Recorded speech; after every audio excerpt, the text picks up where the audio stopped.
Asma endine linnapea. Enamus inimesi arvas, et sa oled kaugele ära lennanud. Miks sa tulid siia, no ütleme ära, Konnatiiki valimistele? Tallinnas võin ju 8–5 vahepeal käia, aga süda on Paides, 4 last on vaja siin koolist läbi aidata, õpetada pilli ja palli, mängime ja pulli tegema ja kuna Paide on südames ja paljudel teistel mu mõttekaaslastel ka, siis seekord me leidsime endas veel jõudu üks valimisliit kokku panna.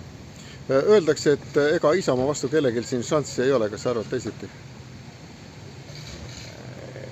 No Isamaa paneb pika puuga, miks mul see mõttepaus alguses oli see, et meil valimisliidus on hääled on umbes pooleks, et kas on oht, et Isamaa võtab üldse pooled volikogu kohtadest või mitte.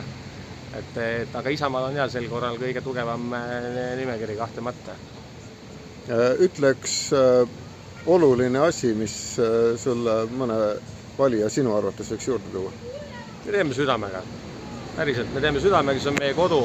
Kodus näed, et asjad on võimalik paremini panna, sa ei kõnni mööda, sa paned käed külge ja nii ka nende valimistega. Me kuskil flaieritega uimaseks inimesi ei kavatse jagada. Teeme nii hästi, kui oskame ja toetab meid nii palju valijaid, kui toetab. Kogemust on, tahet on, nii et siis valija on kohtumõistu 19. oktoobril.